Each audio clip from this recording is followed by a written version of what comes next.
todos y a todas. Reiteramos la bienvenida a este segundo Congreso Provincial de Buenas Prácticas en Educación. El doctor Daniel Bralowski está a cargo del seguimiento de las tesis de maestría del área de educación en la Universidad Torcuato Di Tella e investiga en el área de pedagogía y cultura escolar. Es formador y capacitador de docentes, coordina distintos proyectos web y es director del proyecto Aprender Escribiendo. Ha participado en numerosos encuentros y congresos y ha escrito artículos, varios, sobre temas de nivel inicial, pedagogía, género y didáctica, que han sido publicados en revistas de educación y en libros de los que ha participado como autor, coautor y compilador. Algunos de ellos: La didáctica en crisis, Dolor de escuela, Interés, motivación y deseo, La pedagogía que mira al alumno, La evaluación en el nivel inicial, Núcleos problemáticos y disparadores para la reflexión y la práctica, El jardín de infantes, Aprender a estar en la escuela, e innumerables artículos y ponencias más presentadas en distintos espacios. El doctor Bralowski también es el responsable de la elaboración de los contenidos del curso de evaluación que en este momento están cursando ustedes y desarrollando, brindado por el Ministerio de Educación de nuestra provincia. Con ustedes entonces los dejamos con el doctor Daniel Bralowski.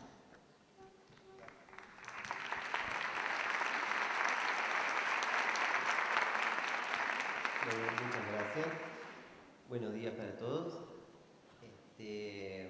Bueno, en primer lugar agradecer a la Secretaría de Educación, a la Secretaría de Promoción de la Igualdad y la Calidad Educativa, la invitación, que es una oportunidad de estar acá y de estar en contacto con una comunidad educativa linda, profunda, que me ofrece siempre una posibilidad de diálogo y de interlocución que me enriquece, así que soy el primer beneficiario de esta invitación. Para abordar la cuestión de la evaluación en el nivel inicial, sabiendo que disponen de un diseño curricular en el que yo ya hice un aporte y que además en el curso al que hizo referencia la profesora ahí está bastante vinculado con los contenidos del diseño curricular, elegí hoy un trayecto paralelo, digamos, no volver a transitar por las instancias que conforman dentro de la teoría de la evaluación, los pasos de la evaluación y las críticas que allí están construidas y comentadas, sino a lo mejor un trayecto paralelo, relacionado, pero no idéntico.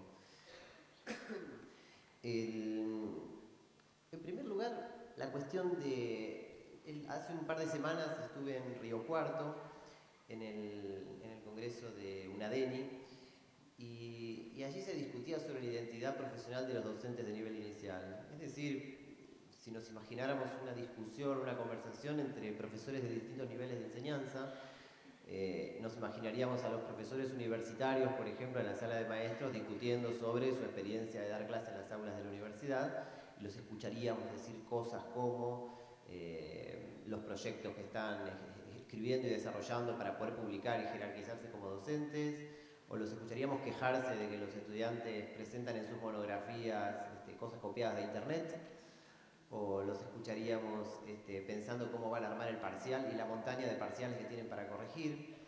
Y entre las cuestiones que más los preocuparían estarían las que tienen que ver con la evaluación, posiblemente. En la escuela secundaria y en la primaria, una serie de prácticas también reunirían a los docentes en torno a las cuestiones de la evaluación. Un grupo de docentes de nivel inicial discutiendo. En cambio, es poco probable que sus discusiones tengan la preocupación inmediata de la evaluación en el sentido de acreditar o de garantizar los aprendizajes, y más bien discuten y construyen una reflexión sobre el episodio cotidiano de la enseñanza, sobre el episodio cotidiano, en la presentación que hicieron recién de mí, siento que al hablar con ustedes hablo desde mi lugar de maestro jardinero. He trabajado más de 10 años como maestro jardinero y he sostenido conversaciones con mis colegas, he trabajado en pareja pedagógica, las preocupaciones cotidianas, por suerte y por desgracia, como ahora veremos, no suelen pasar por la evaluación en el mismo sentido que en otros niveles de enseñanza. Digamos que en todos los niveles de enseñanza, un docente está atravesado por una doble actitud, y más en otros niveles que en el nivel inicial posiblemente. Una actitud enseñante que tiene que ver con la posibilidad de entregar, de ofrecer, esta cosa de generosidad, de desparramarse sobre los otros, de poder entregar lo que uno es, lo que uno trae, mostrarse a sí mismo como ejemplo. Cuando estamos frente a los alumnos, hay una energía en nosotros que nos conduce a dar, que nos conduce a dejar en ellos algo. La metáfora de la transmisión, como metáfora de la enseñanza, es muy elocuente respecto de este aspecto, de esta energía enseñante del docente.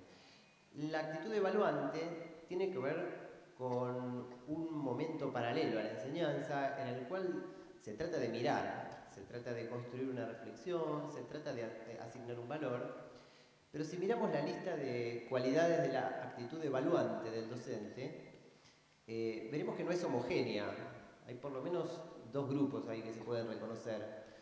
Por un lado, la evaluación que tiene que ver con lo reflexivo y con la posibilidad de hacer un alto en la acción y mirarla y comprenderla y construir y reformular. Y por otro lado, la cuestión más dura de tomar una decisión, de sancionar el destino del alumno a partir de lo que uno ha podido reflexionar, de lo que uno ha podido reconocer en esa práctica. Recuerdo una maestra que hablaba con sus alumnos acerca de el agua en estado sólido, líquido y gaseoso. Era una maestra de primer grado y yo la estaba observando para un trabajo de campo, y la maestra tenía en la mano un vaso con cubitos de hielo y otro vaso con agua líquida. Y entonces ella explicaba: ¿dónde vieron ustedes? Le decía a los chicos, el agua fría y dura como está en este vaso. Los niños decían, en el freezer, en el congelador. Y mientras ella, con esta voz dulce y didáctica, explicaba, había un nene que estaba hablando con otro y le decía, ¡Jonathan, cortala! Y después seguía hablando y diciendo, el agua, en cambio, de este lado está líquida, como ustedes pueden ver, la movemos y no deja huecos en el vaso. ¡Jonathan, no te lo digo más! Ella me había dado permiso de filmarla, y después me tomé el trabajo de separar los fragmentos en los cuales hablaba en forma didáctica, transmisiva, y en los cuales hablaba en forma punitiva, en los cuales retaba a Jonathan. Y uno podía ver ahí a dos personas distintas. Y esta coexistencia se da. Hagamos el ejercicio, grábense, hablando con sus alumnos, y después, si manejan algún programa de edición de sonido, traten de partirse. Es verdad que el ejemplo no es ocioso, ¿no es cierto? Uno debería decir, bueno, ¿qué relación tiene este ejemplo en el que lo que estamos comparando es una actitud transmisiva, enseñante, y una actitud de disciplinamiento, en realidad, una actitud de control del orden en el aula? Y es que, como enseguida vamos a ver, en el nivel inicial hay una superposición entre cuestiones evaluativas y cuestiones disciplinarias que se replica en otros niveles de enseñanza con consecuencias mucho más graves que en el nivel inicial. Un contraste entre la evaluación vista como un espejo, que se corresponde con aquellas imágenes que aparecían encabezando la lista de la actitud evaluante, y la evaluación como una certificación, en donde están los otros elementos. Fijémonos que tanto para referirnos a la posibilidad de construir una reflexión sobre un proceso en el cual los alumnos desarrollamos con ellos actividades para promover aprendizajes, como cuando nos referimos a la calificación, cuando digo esta oposición entre la evaluación como un espejo, con la que seguramente simpatizamos y nos sentimos reflejados, y la idea de la evaluación como una certificación, nos invita a simpatizar con el espejo y a alejarnos de la aprobación, de la idea de sello, ¿no es cierto? Sin embargo, quizás sea espuria esta identificación. Tiene varias caras, ¿no? Vamos a tratar de problematizar un poco la idea de que de que la evaluación reflexiva necesariamente es excluyente de una evaluación preocupada también. Digo, en la aprobación hay una responsabilidad, ¿no? Me pasa como formador de docentes, por ejemplo, doy clases en un instituto, el Instituto Sarah Eccleston, en el cual se forman docentes de nivel inicial. Y cuando doy una materia inicial, por ejemplo pedagogía, en la cual son chicas que acaban de terminar su escuela secundaria, y entonces es una experiencia maravillosa contarles por primera vez a personas que acaban de elegir la profesión docente como proyecto de vida en qué consiste esto de la educación, y dar definiciones básicas y discutir problemas básicos, discutir problemas que cuando uno los encuentra por primera vez en su simpleza son profundísimos. Y a la hora de evaluar uno pone el énfasis en la posibilidad de haber construido una reflexión, y uno es muy abierto. Ahora cuando se están por recibir y uno se encuentra con algunas alumnas, por supuesto que no son todas ni la mayoría, pero que realmente no cumplen con los requisitos, y entonces a mí me da por pensar, yo quisiera que esta maestra sea la maestra de mi hija, y si mi respuesta es radicalmente no, entonces siento la responsabilidad también de asumir el compromiso de qué calificación pongo, si apruebo, si no apruebo.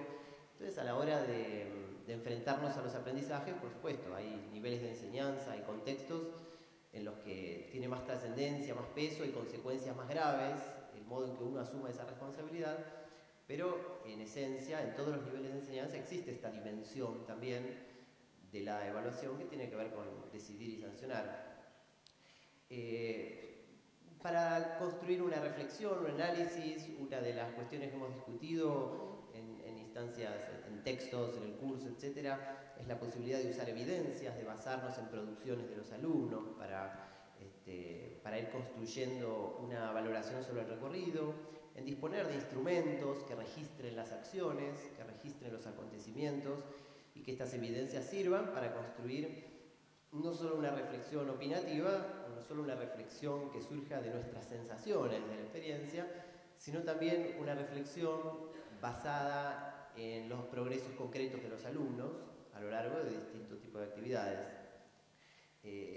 Se ha dicho también que esta reflexión debería estar abonada de teoría, o sea que uno debería poder tener un marco desde el cual pensar, que no sea solo las palabras propias, sino las palabras que ofrecen otros sistemas teóricos que no necesariamente los llevamos puestos, ¿no? La formación de base nos da un panorama muy general y la experiencia nos alimenta, pero a la hora de decidir si hubo o no progresos de los alumnos en ciertos campos, la disposición de teoría nos permite construir referentes más específicos, más concretos, instrumentos.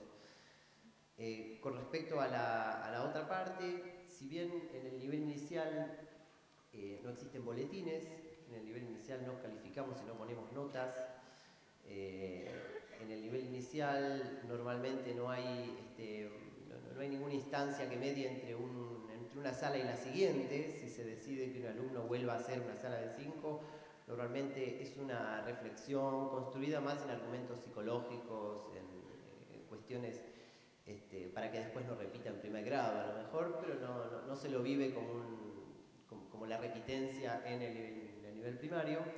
Sí existen informes de los alumnos y sí existen carpetas finales de fin de año en las cuales se reagrupan los trabajos y que a veces tienden a cumplir funciones parecidas a los boletines en la primaria, en el sentido de que son la instancia en la cual se comunica, en la cual se compila y se produce una información más o menos convenida como el lugar en el cual se mira resultados del trabajo a lo largo del año en relación a la información a los padres. Me parece muy interesante lo que comentaba recién Delia sobre el diseño del informe de progreso y que se ponga a discusión.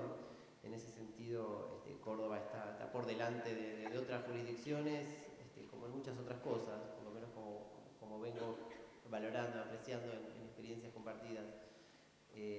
La posibilidad de discutir sobre estas cuestiones, entonces viene a cubrir un bache. Evaluación de procesos y evaluación de resultados es el nombre que suele recibir también esta distinción entre evaluar como un espejo reflexivo y evaluar como la posibilidad de sancionar hasta dónde se llegó y qué valor se le atribuye a ese resultado. La pregunta es qué procesos y qué resultados Una primera respuesta tiene que ver con esta conversación imaginaria que me imaginaba al principio entre docentes de nivel inicial, ¿no? Una de las cosas que miramos en nuestros alumnos es si ellos disfrutaron la actividad, si la pasaron bien y si estuvieron involucrados en la actividad, si participaron, ¿no? Aparecen como dos indicios muy fuertes. En las evaluaciones escritas incluso, muchos jardines tienen la práctica de mensualmente o quincenalmente pedir a las maestras que hagan un pequeño informe de lo que sucedió en el grupo en ese tiempo. Y una de las cosas que aparece con mucha fuerza es disfrutaron la actividad, participaron, ¿no? Como un indicio fuerte. Y en relación a los resultados se focaliza mucho en las producciones, en lo que ellos lograron hacer, por ejemplo, dibujos, por ejemplo, maquetas, por ejemplo, sistematizaciones en cuadros o escrituras, y en la posibilidad de haber concretado un evento como una muestra o cosa por el estilo. Uno debería revisar estas creencias, estos supuestos, estas prácticas, pensando si reflejan, si ese proceso es el camino que condujo al aprendizaje o al no aprendizaje, o aprender qué y cómo, y si esos resultados son resultados de aprendizaje, y si tiene que ver con las hipótesis desde las que nos propusimos enseñar en nuestros objetivos en la planificación o no. La evaluación de resultados y la evaluación de procesos no necesariamente son lo contrario una de la otra, y no necesariamente simpatizar con la evaluación de procesos demanda enemistarse con la evaluación de resultados. Esta es quizás una primera conclusión a la que se podría llegar. Es decir, uno puede también construir una reflexión a partir de los resultados, y uno también puede certificar y medir un proceso. Es decir, no necesariamente son antónimos, no necesariamente son enemigos. Este es un primer punto de llegada. Cuando miramos la evaluación en los otros niveles de enseñanza, la crítica habitual es que la evaluación de resultados eclipsa, oculta, tapa. El docente evaluante saca patadas al docente enseñante, digamos, ¿no? La necesidad de poner una nota en otros niveles de enseñanza, creo que todos, si somos docentes, hemos pasado por el profesorado hace pocos o muchos años y tenemos presente lo que sucedía cuando dábamos exámenes, cuando cursábamos materias, y creo que podemos entender perfectamente a qué se refiere esta idea de que la evaluación de resultados eclipsa el interés sobre los procesos. Estudiamos para el examen y le preguntábamos al profesor, ¿esto entra en el parcial, no? Y el profesor decía, sí, esto entra, esto no entra, y si esto no entra, entonces no lo leo, o lo dejo para leer después. Entonces, este fenómeno del resultado certificante que mata, que echa el interés sobre los procesos y el interés sobre la autoevaluación, contrasta con un centramiento, y esto ya es más propio del nivel inicial, sobre los procesos que desestima la importancia de los resultados. Es un fenómeno contrario. Lógicamente, si hubiera que elegir entre alguno de los dos, posiblemente en todos los niveles de enseñanza sería deseable poner el foco en los procesos y poner el foco en la construcción de una reflexión sobre el aprendizaje.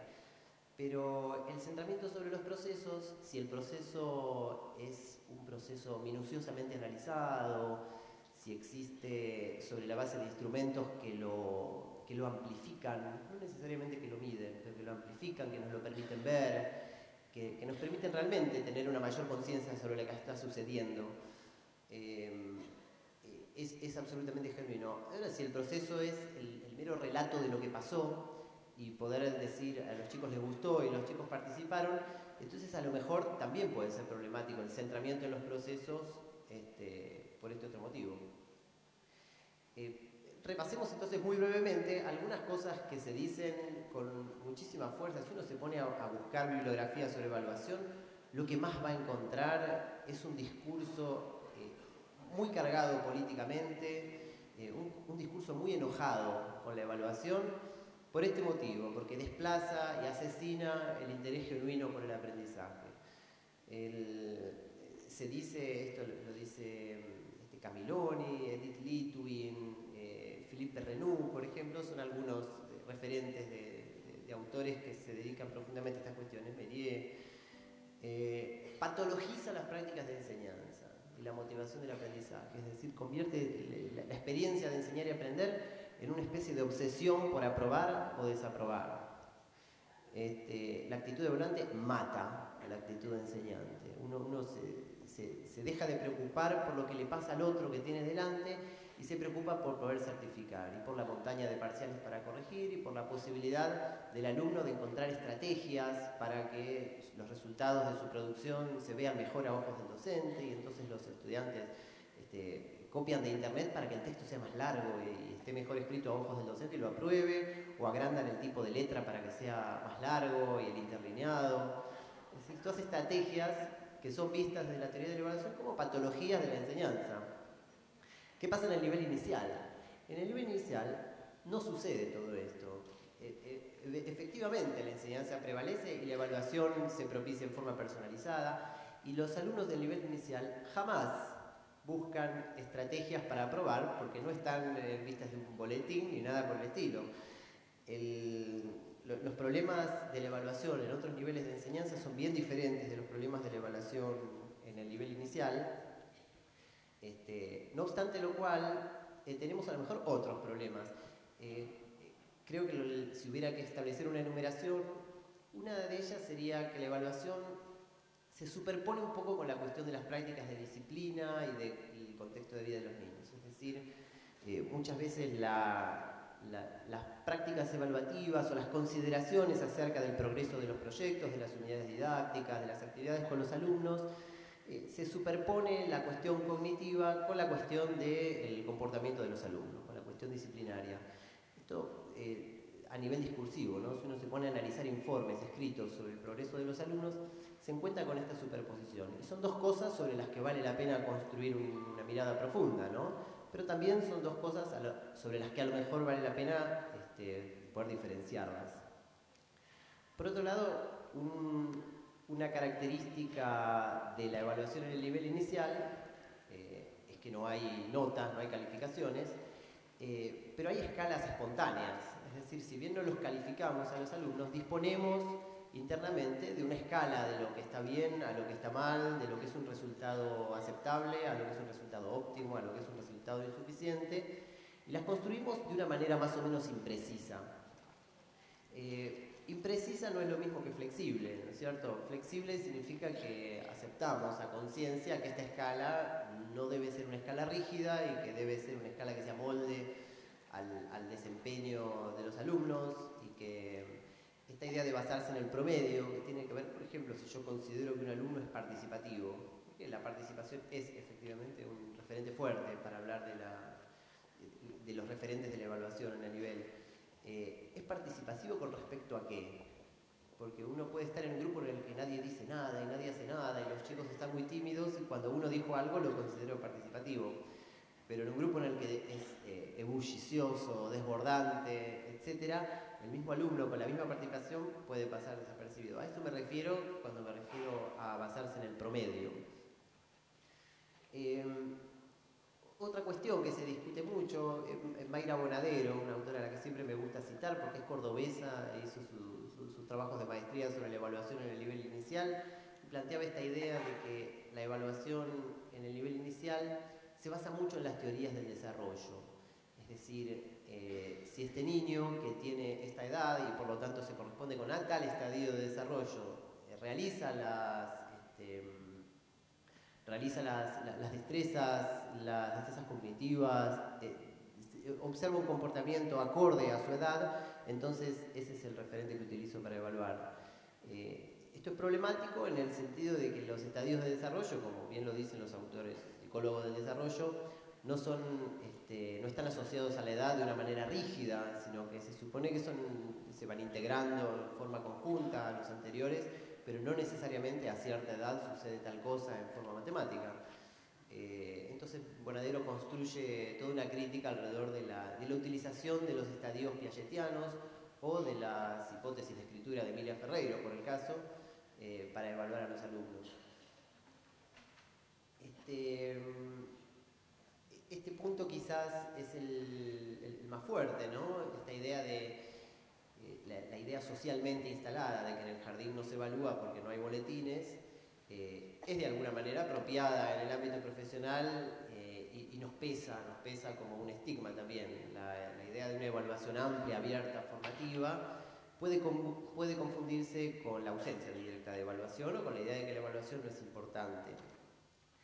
Y este punto ya lo había comentado antes, ¿no? Esta idea del proceso como un relato.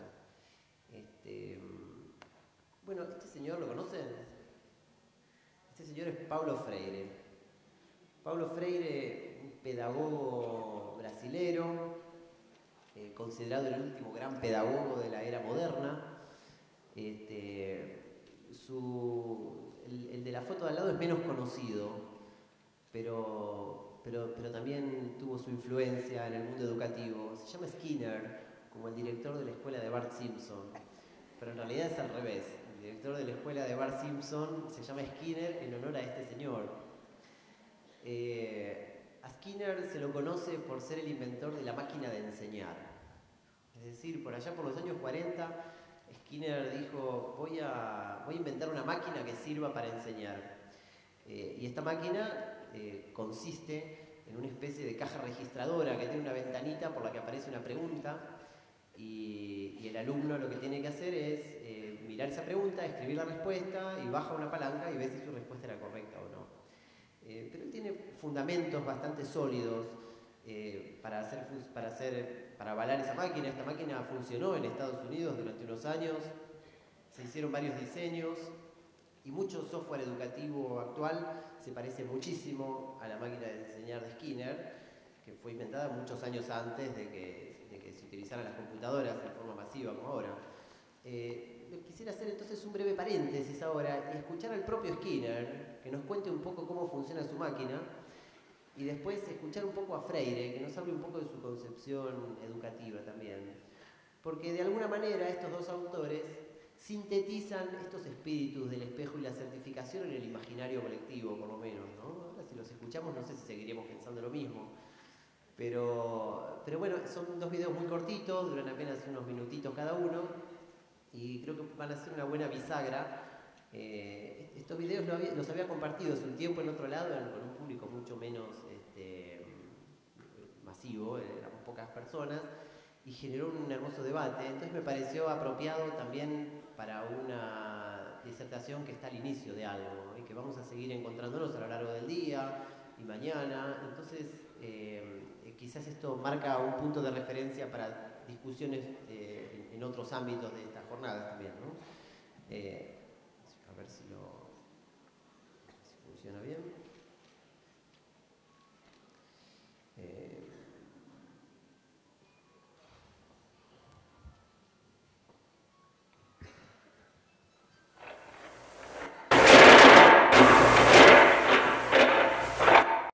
Creo que está muy fuerte el volumen.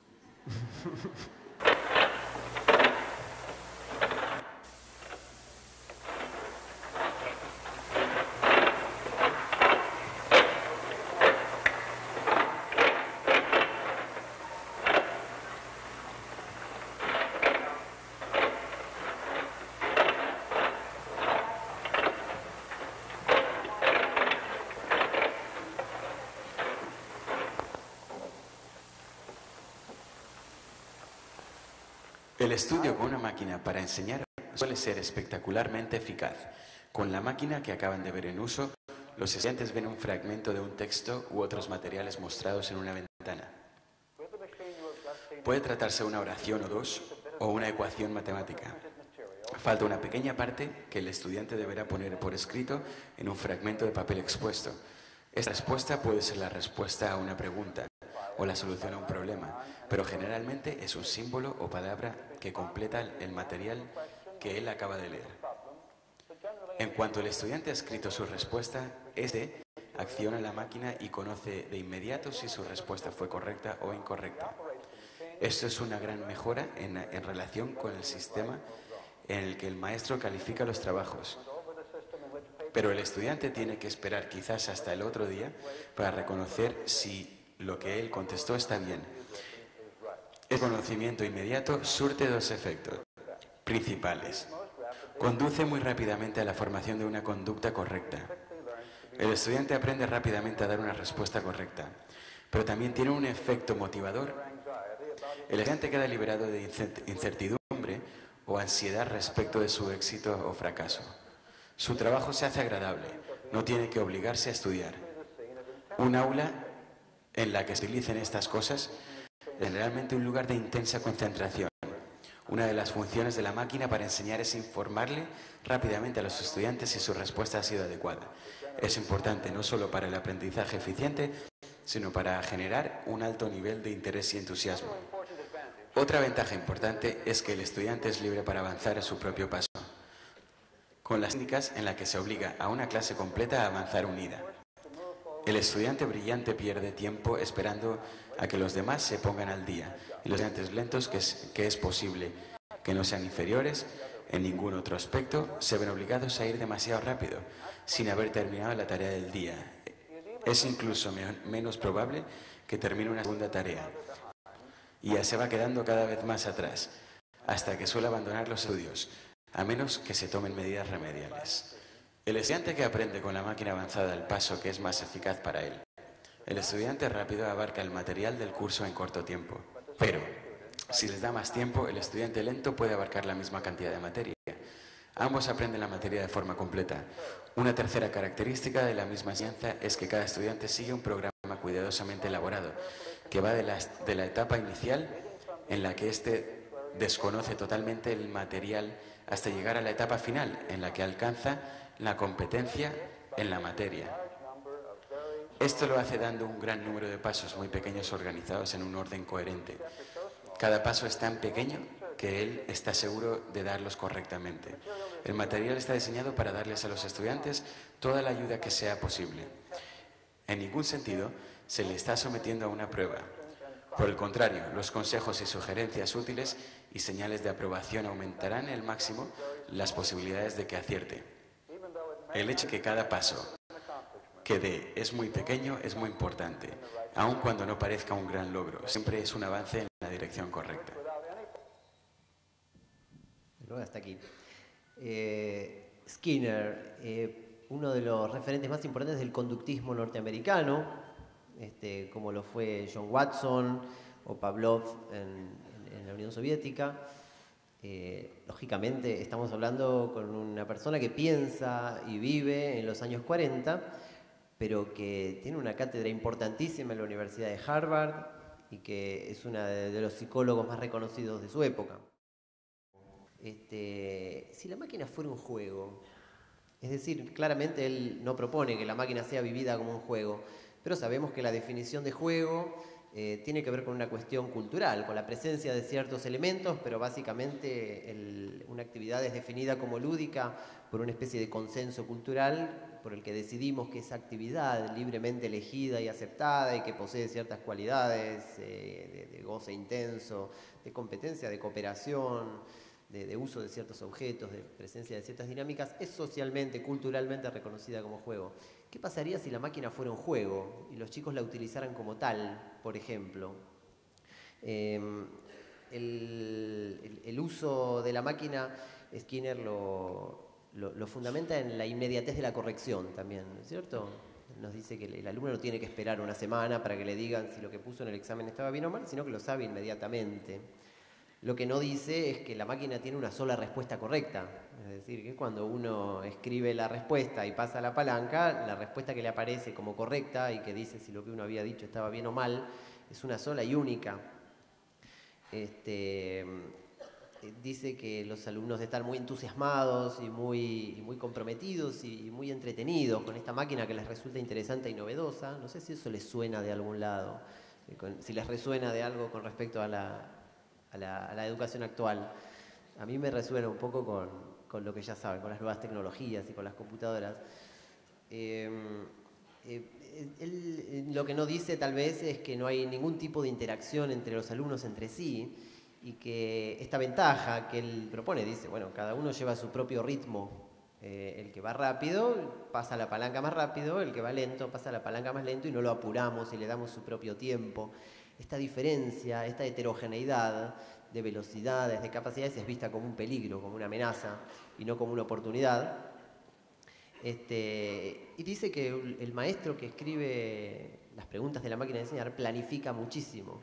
Yo creo que no debe haber existido en la historia maestro que planifique más que el que usaba la máquina de enseñar, porque tenía que escribir una cantidad enorme de preguntas, imaginar sus respuestas, y la tarea de diseñar este instrumento debe haber sido faraónica, cuanto menos.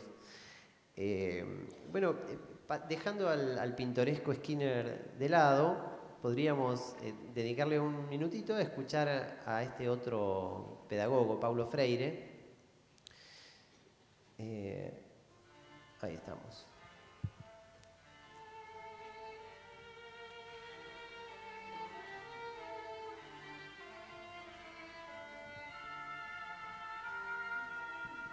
La otra cuestión, por ejemplo, es preguntarnos cuál es nuestra comprensión del acto de enseñar y cuál es nuestra comprensión del acto de aprender.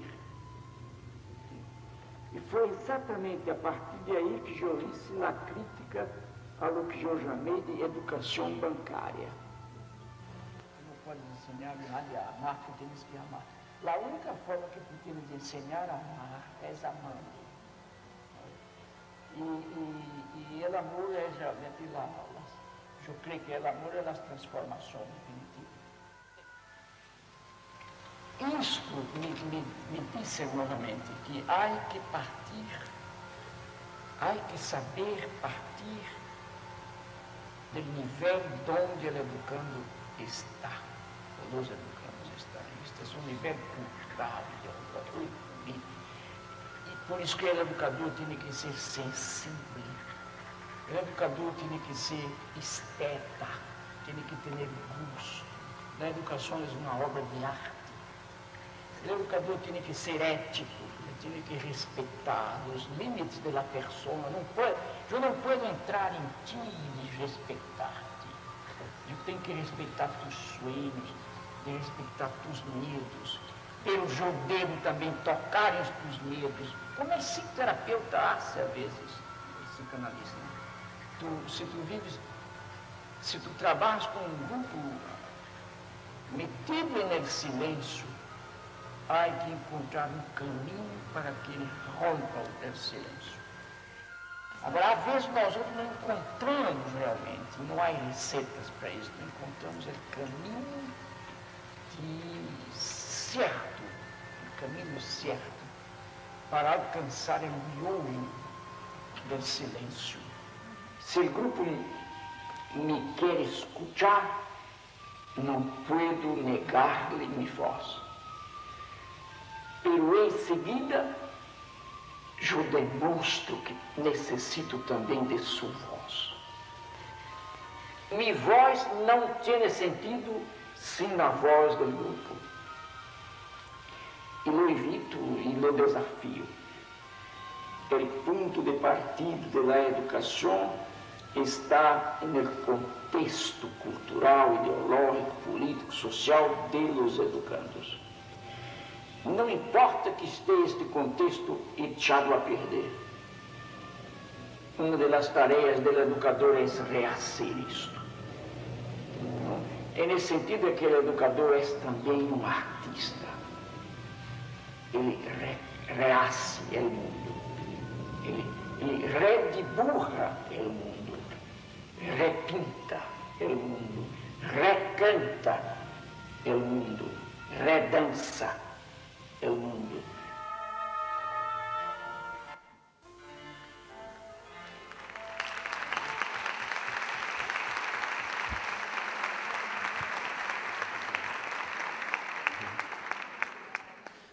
Paulo Freire, perfectamente coincidieron en alguna época las dos miradas y perfectamente coinciden en la actualidad. Creo que la primera lectura, la más inmediata, es esta sensibilidad profunda de Freire con el hecho de la educación como un diálogo, de la comprensión del punto de partida, de esta sensibilidad acerca de la necesidad de escuchar al otro. Y cuando decimos que enseñar es decir y es mostrar, Freire dice, no, cuidado, decir y mostrar es una concepción bancaria de la educación. La educación no es solo decir y mostrar, también es poder decir y mostrar en diálogo con otro y poder mirar y poder escuchar a los alumnos. Sin embargo, en ambos dos, en Skinner y en Freire, se puede percibir un enorme entusiasmo y una enorme confianza en lo que están diciendo. Es decir, en ambos casos hay una profunda fe en que lo que están haciendo desafía lo que había, va un poco más allá y construyen un sistema que pretende ser superador y que pretende ser eficaz y que pretende ser movilizante. Y en ambos está presente esa energía, con mucha fuerza. También en Skinner, lógicamente, no sería un anacronismo también criticar a Skinner por fuera de su tiempo y de su pensamiento, ¿no? Es fácil decir ahora, bueno, Skinner no se fijaba en las relaciones interpersonales, etcétera, pero bueno, si uno es titular de una cátedra en la Universidad de Harvard en psicología conductista, que es la psicología de la época además, y en cambio uno va a Brasil y lo mira a Freire, tan embebido de psicoanálisis, tan espiritual él además, ¿no? Con toda su beta religiosa, hay que ver a cada uno en su contexto, pero lo que me gustaría recuperar de los dos es ese entusiasmo, es esa fe, es esa necesidad de ir un poquito más allá, es ese compromiso. Efectivamente, lo que hay en ellos es compromiso. Tanto en los enormes diseños y en el enorme trabajo que se tomaban los maestros que utilizaban la máquina de enseñar, como se lo toman ahora las personas que diseñan software educativo. Por supuesto, hay diferencias importantes entre la máquina de enseñar y el software educativo, pero o en el perfil absolutamente político y absolutamente comprometido con la relación pedagógica más que con la eficacia del método de Freire. A mí me da por compararlos, y voy a pedir disculpas si hago una analogía grosera, pero con Comenius y con Rousseau, otros dos autores que seguramente hemos leído, estudiado alguna vez, en el sentido de que Comenius tenía una firme confianza en el método y en su didáctica magna plantea que si algo sale mal, la culpa es siempre del maestro que aplicó mal el método, nunca del alumno, por ejemplo, ¿no? Y esto se parece mucho a algo que decía acá Skinner. Y Rousseau, que plantea la necesidad de salir de las estructuras escolares y de enseñar en vistas al mundo, y plantea toda su enseñanza de su alumno imaginario, Emilio, como un larguísimo diálogo que dura toda una vida. El Emilio es un libro muy lindo para quien alguna vez lo ha leído, lo sabe, quien no lo ha leído está altamente recomendado, en el que Rousseau se inventa y se imagina a un alumno, le pone de nombre Emilio, y a lo largo de la vida de Emilio va transitando experiencias educativas totalmente por fuera de la escuela, porque él dice que los libros embrutecen y que necesita uno aprender del libro de la vida y no del libro escrito. Hace algunos años, a fines de los 90, yo era maestro de una sala de 5 y hubo un concurso de proyectos y yo participé con un proyecto que se llamaba Mis Amigos Postales. Envié el proyecto y obtuvo una mención y se publicó por ahí en algún lado, en un sitio de internet. Y el proyecto consistía en que mis niños dialogaran con una sala de 5 de la Ciudad de México. Entonces a mí me interesaba que ellos entablaran una comunicación con ese grupo de niños y para trabajar una serie de contenidos. Revisándolo, hace poco me lo mandaron, me dijeron, ¿te acordás de esto que mandaste al concurso? Me di cuenta que no había ninguna referencia a la evaluación en ese proyecto, a pesar de lo cual tuvo una mención en el concurso. Y me hizo pensar, ¿no? en esta reflexión que estoy construyendo, pero que yo mismo a fines de los 90 armé un proyecto, lo desarrollé con mis alumnos, salió muy lindo, guardé fotos, lo presenté en un concurso, ganó y no había ni una sola referencia a la evaluación. Entonces se me ocurrió un buen ejemplo, retomar ese proyecto aquí mismo, sintetizar por supuesto muchísimo en un pequeño cuadro la idea del proyecto y repensarlo desde algunos instrumentos de evaluación. Entonces el proyecto tenía que ver con entablar esta relación de comunicación y había dos grandes objetivos. Uno era que conocieran otra forma de vida de un grupo que vive, niños que viven en otro contexto, que viven lejos, y que además aprendieran a utilizar ciertas vías de comunicación. En esa época el mail, el correo electrónico era toda una novedad, Recuerden que el primer Windows de uso más o menos masivo fue en el 95, así que esto llevaba pocos años la computadora. Había una en la escuela, pero los chicos no tenían en sus casas computadora todavía. La cuestión de las formas de vida que más me interesaban, porque me había dado cuenta que eran cuestiones trascendentes y visibles, era la cuestión del lenguaje. Los chicos mexicanos hablaban con un acento que a mis alumnos les resultaba completamente extraño. En algún momento un nene me preguntó, cuando escuchó una grabación en cassette que nos mandaron los chicos de México, dice, ¿ese nene es tonto? Y digo, no, no es tonto, es mexicano, los mexicanos hablan así. A él también le debe llamar la atención cómo nosotros pronunciamos la Y. Fíjate que ellos no dicen ya, la llave, como nosotros.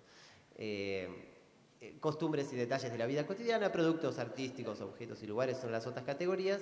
Y en relación a las vías de comunicación, se eligió, por supuesto, la carta. Les mandamos una carta por correo postal, que en esa época todavía se utilizaba, correo electrónico y envío de archivos que reproducen imágenes, sonidos, grabaciones. Si tuviera que hacer ahora el proyecto, incluiría en mi agenda de la sala la oportunidad de ir viendo a lo largo del desarrollo del proyecto, tener en agenda, tener presente la cuestión de qué cosas de nuestra vida cotidiana son interesantes para mostrar a chicos que viven en la Ciudad de México. Es decir, qué detalles, desde que llegamos a la escuela hasta que nos vamos, qué cosas que los chicos cuentan, invitarlos a ellos a tener la mirada atenta a qué cosas son susceptibles de ser compartidas. Esto no lo puedo hacer el martes a las 2 de la tarde.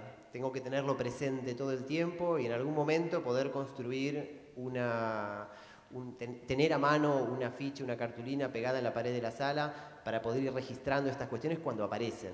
Entonces es algo para lo que hace falta un mecanismo tal como el de la agenda de la sala, ¿no? Esta serie de ítems, 3, 4 ítems, los cuales no son para hacer a una hora y un día preciso, sino que son instancias para amplificar aspectos específicos de la vida cotidiana en la sala, cosas que quiero que no pasen desapercibidas. Es un modo de pasar la experiencia por un colador y que algunas cosas siempre queden y yo las pueda recuperar después, porque tienen que ver con destacar el relieve de ciertos elementos por sobre otros. Si tuviera que hacer el proyecto de nuevo ahora, pensaría qué personas podría yo invitar a la sala para que nos ayuden a pensar en lo que estamos haciendo y a pensar en lo que hicimos. Si tuviera a mano alguna persona que viajó a México o que es mexicano, sería una excelente opción, porque entonces nos podría dar una idea de qué cosas le pueden interesar a estos otros niños que viven en esa otra realidad que esta persona conoce y nosotros no. Pero en su defecto, o además, sí sería interesante poder invitar al padre de algún alumno o a la madre para que compartiera con nosotros y nos hiciera sugerencias y nos diera otra mirada sobre el tipo de comunicación o de interpretación que podemos hacer del material que recibimos o preparación que podemos hacer del material que enviamos. Un tercer invitado posible podría ser alguien que entienda de computadoras. En esa época no todo el mundo manejaba con fluidez las máquinas como ahora, por lo tanto alguien que nos pudiera ampliar la mirada también sobre las oportunidades que nos brindaba el correo electrónico, el envío de imágenes, etc. Cuando los chicos eligen la carta y intervienen con el formato carta para decir algo sobre sí mismos, hacen cosas diferentes de las que cuando utilizan el correo electrónico o hablan frente a una cámara de video o hablan frente a un grabador o producen dibujos o imágenes para enviar. El registro listado de acciones es este mecanismo que a mí me permite ver qué sucede bajo determinado contexto. Y es una forma de evaluar más la enseñanza que el aprendizaje, ¿no? Ver, bueno, qué efectos produce este marco de sentido, este contexto de sentido que les estoy ofreciendo a los alumnos para que trabajen estas cuestiones. Y por supuesto la presencia de registros dentro del proyecto, que en este caso tienen que ver con uno de los objetivos del proyecto, pero la producción de videos, de grabaciones en audio, etcétera, nos da un elemento para después recuperar y poder reconstruir algo.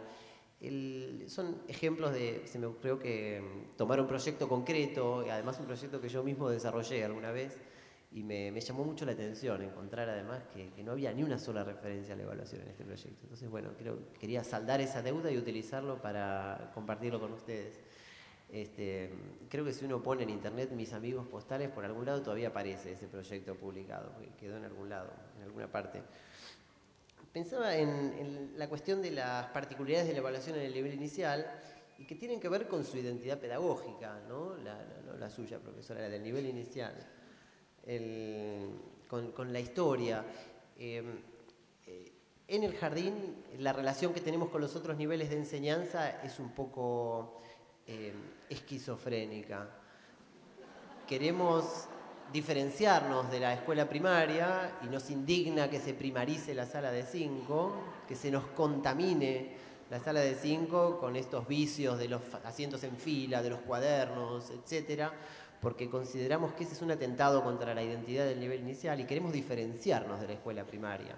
El jardín tiene otro color, el jardín se vive desde otra textura, desde otro clima, desde otro ambiente y desde otras prácticas, pero por otro lado, cuando alguien nos dice que en realidad en donde se aprende de verdad es en la primaria, que los chicos en el jardín se divierten, la pasan lindo, pero entonces ahí nosotros no queremos diferenciarnos, queremos parecernos en eso, decimos no, tenemos un diseño curricular, tenemos métodos de enseñanza, no somos meramente un espacio de diversión para los chicos. Y esta esquizofrenia que nos conduce a parecernos y a diferenciarnos se refleja también en las prácticas de evaluación, en las que lógicamente nos resistimos a incorporar, creo que pocos estarían de acuerdo en incorporar boletines con calificaciones en el jardín y sería una mimetización espuria con el compromiso con el aprendizaje, pero sí que a este espíritu de la enseñanza abierta, de la enseñanza dialógica y de la enseñanza lúdica, se le pueden agregar instrumentos, se le pueden agregar mecanismos para darle sistematicidad y para darle cierto rigor al compromiso con el aprendizaje de los alumnos. Entonces esta es una de las ideas, ¿no? Esta imagen negativa de la evaluación puede tener que ver con esta necesidad de diferenciarnos de la escuela primaria. Por otro lado, la propia estética del nivel. Si uno entra a una escuela primaria, encuentra a próceres, banderas, escudos, los próceres serios, sobre todo Sarmiento, que siempre está enojado en los cuadros. Y si uno entra a un jardín, en cambio, uno atraviesa una experiencia estética muy diferente. Uno diría, es una observación totalmente superficial. ¿Qué tiene que ver esto con la pedagogía? ¿Qué tiene que ver esto con la didáctica? Sin embargo, las matrices estéticas que atraviesan los espacios condicionan, son una propuesta acerca de qué actitud asumir. Evidentemente la idea sacra del prócer y la bandera es una invitación también, en presencia de esos objetos, uno se predispone a asumir una actitud de respeto, de seriedad, de cierta solemnidad. El efecto estético de los objetos y de la decoración y de lo que está presente conduce a la asunción de ciertas actitudes. La pregunta es, ¿qué efecto produce la estética del jardín de infantes? ¿Qué efecto producen estos colores sobre nosotros? Y cómo esto nos conduce también a asumir, en algún sentido, una opinión, una reflexión, una actitud hacia la evaluación. En mi opinión, existen dos capas políticas de esta cuestión de la estética. Ya veo algunas sonrisas, parece que estuviera hablando de una pavada, pero en realidad la cuestión estética me parece absolutamente trascendente. Las dos capas políticas se describirían de la siguiente manera. Por un lado, asumir imágenes con un estilo infantil, imágenes de cuentos infantiles, colores vivos, etcétera, nos diferencia de la escuela primaria, ¿sí? Nosotros nos resistimos al Sarmiento enojado, preferimos el Winnie Pooh contento. Por un lado, este es un mecanismo de diferenciación que pone de relieve y enfatiza una serie de principios que se asocian a la pedagogía del juego, que se asocian a la posibilidad de partir de una actividad que tenga sentido genuino para los alumnos, etcétera. No hace falta que enumere de qué se trata todo eso, porque todos lo conocemos muy bien. Pero en otro sentido, muchos docentes eligen desterrar de sus carpetas las imágenes que consideran estereotipadas o que consideran signos de inmadurez profesional. Es decir, no es solo un modo de identificarnos positivamente con una estética pedagógica. También muchos docentes de nivel inicial consideran que Winnie Pooh no tiene nada que hacer en el cuaderno de comunicaciones de los chicos, que es una banalización, que una comunicación entre adultos no tiene por qué atravesarse de modismos infantiles, etc. Y esta es una segunda capa política, ya no respecto de otros niveles de enseñanza, sino dentro del nivel de enseñanza, ¿no? No es lo mismo entonces abordar un proyecto en una hoja blanca, con objetivos, contenidos y un lenguaje profesional atravesado de un vocabulario técnico del profesional de la educación, que nombrar un proyecto con un nombre divertido, gracioso, y hacer todo, digamos, en una hoja llena de florcitas, etc. Hay mensajes en esas estéticas que dan cuenta de ciertas discusiones de filosofía pedagógica también. Entonces la cuestión de la evaluación puede aparecer también atravesada por estas estéticas y por estas cuestiones, y de alguna manera lo que veíamos antes, que es una oposición en Skinner y Freire, digo, una oposición entre raíces disciplinares distintas, la psicología y la pedagogía o la filosofía pedagógica, entre épocas distintas, entre regiones distintas, porque no es lo mismo estar en Harvard que estar en San Pablo, ¿no? O en Río de Janeiro. Esta dicotomía no es equivalente a la dicotomía de las estéticas, ¿no es cierto? En aquel caso veíamos dos posiciones profundamente comprometidas, con argumentos sólidos, pero muy diferentes entre sí y contrastantes. En este caso están más mezclados los argumentos, están más mezcladas las cuestiones. En un sentido muy general, entonces, y para concluir, estamos, ¿no?, de tiempo, me gustaría, comencé haciendo una presentación muy amplia de ciertas distinciones que adquirieron la forma de tensiones, ¿no? La tensión entre los procesos y los resultados, la tensión entre la calificación y la ponderación más reflexiva sobre la evaluación. Algunas de esas relaciones aparecieron como potentes, otras aparecieron como más espurias. La invitación a pensar en los procesos y en los resultados de manera paralela y consistente en ambos casos. Y la idea de dejar presentes las reflexiones de Pablo Freire y de Skinner, a ver si aparecen después a lo largo de las jornadas, como puntos de referencia para tamizar otros problemas que se van a discutir. Simplemente agradecer de nuevo su atención, invitarlos a que abramos el diálogo. Es verdad que dialogar con no sé cuántas personas habrá acá, pero muchas, es más difícil, pero me encantaría poder pasar esta segunda etapa de inmediato. Bueno, muchísimas gracias, Daniel. Tenemos poquito tiempo, o sea que vamos a ver alguna de las preguntas que el auditorio quiere hacerle al doctor y lo comprometemos a Daniel, en todo caso, para que las que no podamos contestar se las enviamos por correo y él nos hace una respuesta general que publicamos en la página.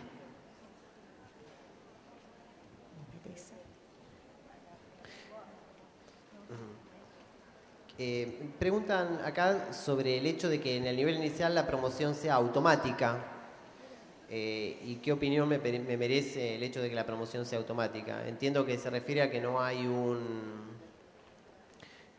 que dar un examen, por ejemplo, para pasar de grado, ¿no? Sino que uno pasa a la sala siguiente. Sí, lógicamente, una vez le pregunté a los alumnos del profesorado de formación docente qué pasaría si en el profesorado no hubiera exámenes, es decir, si hubiera promoción automática en un instituto superior, es decir, de adultos. La primera idea fue, bueno, esto sería un viva la pepa, nadie aprendería nada. Entonces, bueno, pero si eligieron estudiar esta carrera, realmente la única motivación para hacer algo es la obtención de una certificación y de una calificación. Las hipótesis fueron entonces mucho más diversas, ¿no? Algunos dijeron que las cosas irían mucho mejor, otros dijeron que las cosas irían mucho peor. En principio sí, estoy completamente de acuerdo. Creo que sería saludable que en los primeros grados de la primaria se jardinizaran un poco. Nos molesta hablar de la primarización de la sala de 5. Quizás sería saludable que se jardinizaran por lo menos primer y segundo grado.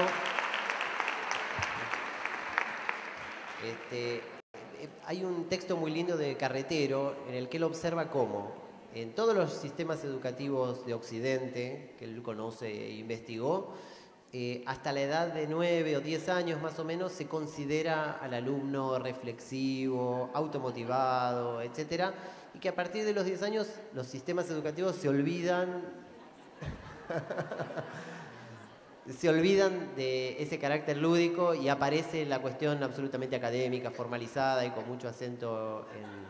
Bueno, cuanto más se pueda correr ese límite sería mejor, ¿no? ¿Le parece bien? No tiene opinión. ¿Dónde se debe centrar la evaluación? ¿En los contenidos, en los aprendizajes, en la adquisición de hábitos? ¿Qué pasa con la autoevaluación? Bueno, hay una crítica al concepto de evaluación permanente también, ¿no? Litwin dice que la evaluación no se puede hacer todo el tiempo. Dice que es un absurdo la idea de evaluación permanente, que la evaluación tiene que estar en lugares estratégicos del proceso de enseñanza, ¿no? Me parece una idea interesante con la que adscribo. ¿Cómo consideraría adecuada la evaluación en el nivel, si por proyecto o por un tiempo determinado? La cuestión de los tiempos de la evaluación.